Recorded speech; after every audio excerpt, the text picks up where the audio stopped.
Hello everyone, thank you for joining us for another edition of Texas Insider TV, brought to you by SpeedStream. I'm Jim Cardle.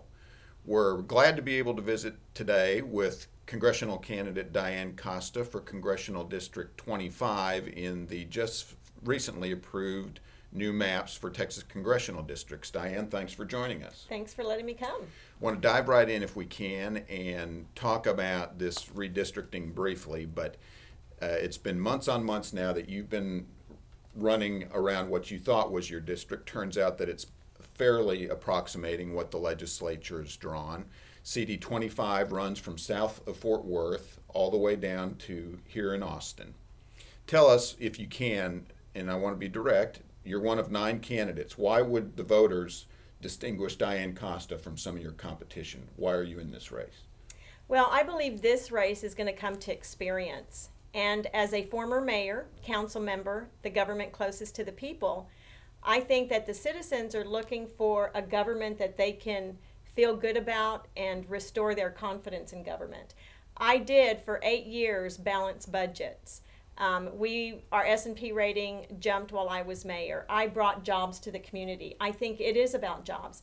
We are going to have to hit the ground running when we get to Washington. This is not an on-the-job training career event here, and lots of stuff going on in Washington that you have to have some knowledge of being a process person with governance, and I am the one candidate in this race that has that experience. Well, you mentioned your experience. You were mayor of Highland Village for 4 years, on city council for 8, local, dealing with the people, and I want to ask you another kind of different question, but something that's overlooked a lot and is not talked about enough when you're running for office is what's known as the constituent services aspect, where you are helping people get their Social Security checks, helping them with VA benefits. Have you talked about that? Do you have a position in that regard? Is it something that you're able to address yet on the campaign trail? Oh, absolutely. Even as mayor, there were people that had problems that needed to be addressed by their congressperson, and would come to me as mayor, and I could, even at that time, put them in touch with their congressman's constituency service. And let's talk about really what constituency service is. It's customer service. And we know that in this day and age, a lot of times that customer service is missing. And folks don't know, they come to you as mayor thinking you can do something congressionally. That's always interesting. Absolutely. But it's part of what makes me the best candidate. I've already experienced that. And I know the desire of the people to be able to pick up a phone and know that they're going to speak to someone who absolutely cares about their issues. So during this time that some candidates were taking a break because of the maps not being drawn, we continued very hard with our constituency service. I have a team of people that travel with us up and down the district. You're getting a bit of a reputation for your staff. A compliment to Absolutely. you if I can. Thank you. And it's important to the people because they want to know, once they send me to Washington, they're going to be able to contact my people who are in the district, who are serving them the way they need to. And the interesting thing is that for my particular campaign, we have college kids, high school kids that have come asking to serve on my campaign. I think that historically the Republican Party has not utilized one of our best resources, which is our youth. And as a constituency service, they'll be able to pick up the phone, know the people that live up and down the district. I mean, you have some congressmen that are bragging about the fact that they've cut back on their constituency service budget. Well, how about they cut back on their pay increase and give people their constituency services so that they can pick up the phone and have a voice to speak with? Well put. Going to remember to ask that question with some future guests here, the Congressman. So you mentioned the youth involved in your campaign. The Obama administration 4 years ago used technology. Are you using technology? How are you reaching the youth vote? Is that something that you're consciously targeting in this election?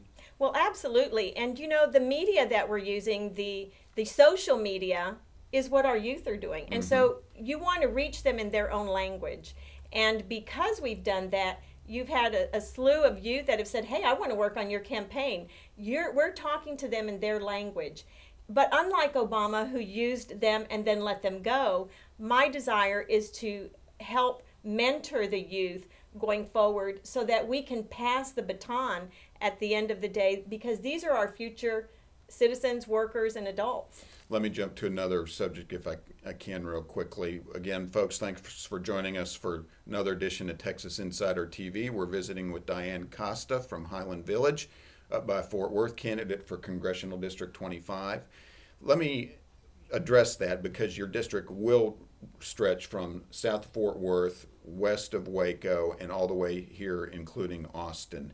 It's a big district. You're going to have to advertise in 3 media markets. It costs millions of dollars anymore to win a congressional seat. People are going to be looking for validation of sorts or looking at your fundraising capability. If I can ask you, do you have the gravitas, so to speak, to fund this campaign, and talk about your fundraising efforts, if you would, for a minute? Well, I have the gravitas and then some. But let's talk about let's talk about, now that the map has been drawn, I think people are feeling much more confident about supporting me as their candidate financially. But let's go beyond that. Mm-hmm. The people in the region where I served as mayor, they understood the importance of me bringing jobs, of understanding what the citizens need. And so we had 3 fundraisers in the last couple of weeks from people who don't even live in the district. They won't be able to vote for me, but they're small business owners that benefited from the things that I did as mayor. So they held these fundraisers for me, knowing I won't be able to vote for you, but this is how I want to support you. With only 36 representatives going to Congress from the state of Texas, mm-hmm. they want to make sure that those 36 are the people that have a proven record of being able to bring jobs and stability to the state of Texas. Well, we know people will be looking at that as an indicator, as problematic as it is for you all to be on the phone constantly on the campaign trail. I want to get into one specific policy issue, if I can. It was a couple weeks ago that President Obama issued his mandate for Catholic institutions to cover abortion and women's health care issues. It's something that has gathered tremendous attention. Folks are on both sides of the issue. What is your position, and what are you hearing about this controversial issue? Well, first of all, let me say that as a woman, I am offended that our president and that administration would use an issue specific to women to violate our First Amendment rights. It is a women's issue, and it's a good sign to the country of what Obamacare is doing and has done. These tentacles that are reaching out, overreaching once again, big government, they have no business in this area. But it is an issue specific to women, and shame on the president for violating our First Amendment rights with a woman's issue. And it's just a speck of what's happening with Obamacare. We're going to see more and more of this, and that's why it needs to be repealed. Okay. Mayor Dianne Costa, we're going to have to leave it there. Be respectful of your time so you can get back out on the trail. Folks, be sure, and so I want to say thank you for joining us, Dianne Costa, Congressional District 25. Folks, be sure and tune in for another issue of Texas Insider TV. We'll get back to you on some of those other policy issues. Remember, you're either an insider or you're not. I'm Jim Cardle.